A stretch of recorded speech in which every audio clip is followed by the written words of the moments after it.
যোৰহাটৰ দ্বিতীয়খন উৰণীয়া সেতু উন্মোচন কৰে মুখ্যমন্ত্ৰী ডক্টৰ হিমন্ত বিশ্ব শৰ্মাই। যোৰহাট পথ যোগাযোগ উন্নয়নৰ এক নব্যধাৰা বোৱাই আজি ৰাজ্যৰ মুখ্যমন্ত্ৰী ডক্টৰ হিমন্ত বিশ্ব শৰ্মাই মুকলি কৰে যোৰহাটৰ দ্বিতীয়খন উৰণীয়া সেতু। আজি বিয়লি যোৰহাটৰ কমাৰবন্ধা আলিস্থিত যোৰহাট চিকিৎসা মহাবিদ্যালয়ৰ সন্মুখত নিৰ্মিত নৱনিৰ্মিত উৰণীয়া সেতুখন ৰাইজৰ বাবে মুকলি কৰে মুখ্যমন্ত্ৰীগৰাকীয়ে। সেতুখন মুকলি কৰি এক বিশাল সভাত অংশগ্ৰহণ কৰে মুখ্যমন্ত্ৰীগৰাকীয়ে। মুকলি সভাত ভাষণ প্ৰদান কৰি যোৰহাটৰ উন্নয়নৰ বাবে গ্ৰহণ কৰা বিভিন্ন আঁচনি সম্পৰ্কে উল্লেখ কৰাৰ লগতে বিৰোধীক তীব্ৰ সমালোচনা কৰে মুখ্যমন্ত্ৰীগৰাকীয়ে।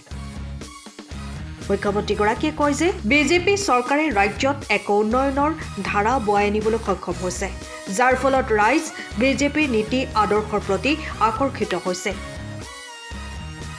সকলো স্তৰৰ ৰাইজৰ উন্নয়ন বিচাৰে বিজেপিয়ে, সেইবাবে ন আঁচনি ৰূপায়ণ কৰি আহিছে।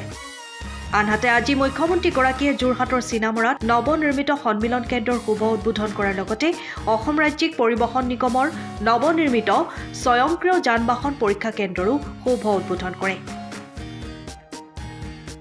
সকলো অনুষ্ঠানতে মুখ্যমন্ত্ৰীগৰাকীক সংগ দিয়ে কেন্দ্ৰীয় মন্ত্ৰী পবিত্ৰ মাৰ্ঘেৰিটা, বিধায়ক হিতেন্দ্ৰনাথ গোস্বামী, ৰূপজ্যোতি কুৰ্মী, মন্ত্ৰী অজন্তা নেওগ প্ৰমুখ্যে বিশিষ্ট ব্যক্তিসকলে। যোৰহাট চিকিৎসা মহাবিদ্যালয়ৰ সন্মুখত আৰু যোৰহাটৰ কমাৰবন্ধা পথৰ নিৰ্মীয়মান বহু প্ৰত্যাশিত উৰণীয়া সেতুখনৰ আজি শুভ উদ্বোধন হ'ল।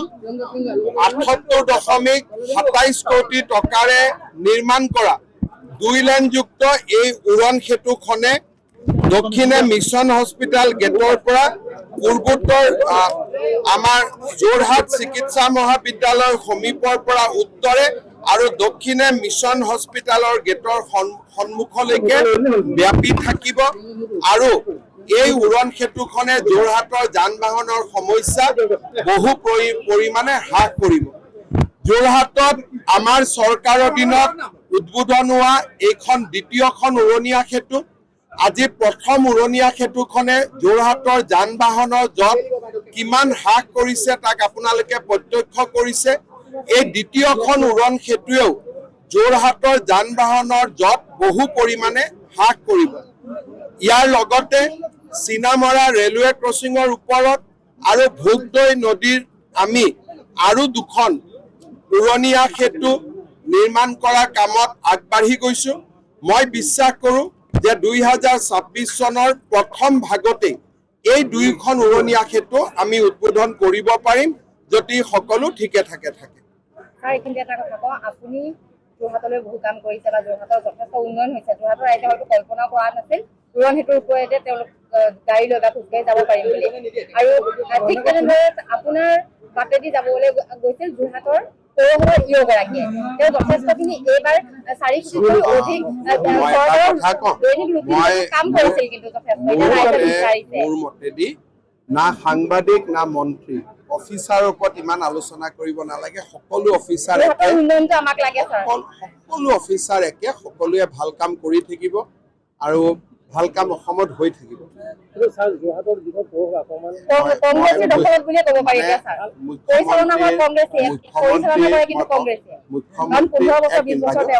মুখ্যমন্ত্ৰী আসনৰ পৰা কোনোবা এগৰাকী ইয়ৰ কথাটো আলোচনা কৰাটো ঠিক নহয়। কিবা থাকিলে আপোনালোকে লিখি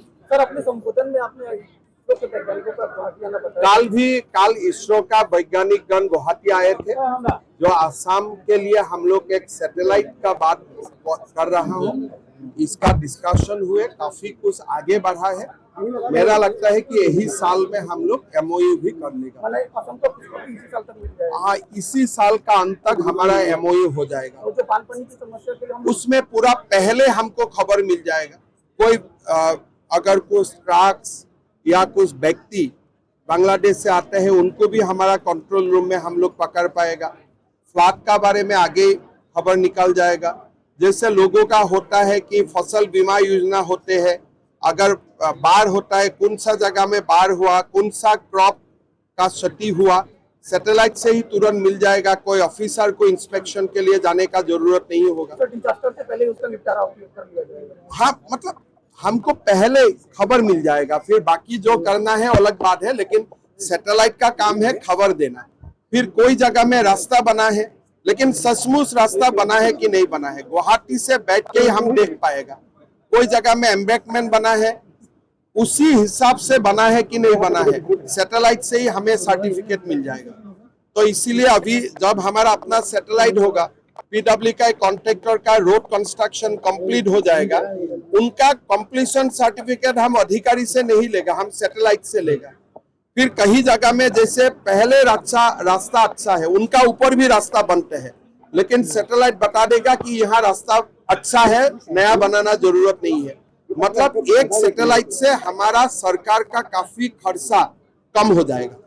আজি প্ৰথমটো সন্মিলন কেন্দ্ৰ আৰু স্বয়ংক্ৰিয় ফিটনেছ কেন্দ্ৰ আপুনি মুকলি কৰিলে। আজি যোৰহাটৰ বাবে এটা ভাল দিন। বিকাশৰ যাত্ৰাত আমি 1300 কোটি টকাৰ প্ৰকল্প যোৰহাটত আৰম্ভ কৰিছিলো। আজি তিতাবৰতো ৰাস্তাৰ কাম হৈ আছে, কমাৰবন্ধা আমাৰ ভোগদৈ পানী যোগান আছে, ভোগদৈ লিগেসি ওয়েস্ট মেনেজমেন্ট, যোৰহাটৰ বাবে নতুন পানী যোগান প্ৰকল্প, আজি সন্মিলন কক্ষ, অট'মেটিক টেষ্টিং চেণ্টাৰ, আৰু এক প্ৰকাৰ ক'ব গ'লে যে 4খনকৈ উৰণীয়া সেতু যোৰহাটত কল্পনাও হয়তো আজিৰ পৰা 5 বছৰ আগত আমি কৰা নাছিলো। আমি আগবাঢ়ি গৈ আছো, আগবাঢ়ি গৈ থাকিম। এআই ট্ৰেণ্ড নহয়, এআই ভৱিষ্যত। এতিয়া ছফটৱেৰৰো কাম নোহোৱা হ'ব, ইণ্টাৰনেটতকৈ ওপৰত গৈ এআই হ'ব। গতিকে আমাৰ প্ৰচেষ্টা আছে এআই কেনেকৈ আমি স্কুলৰ পৰা ল'ৰা ছোৱালীক শিকাব পাৰোঁ, আৰু এআইৰ বিকল্প এতিয়া একোৱে নাই।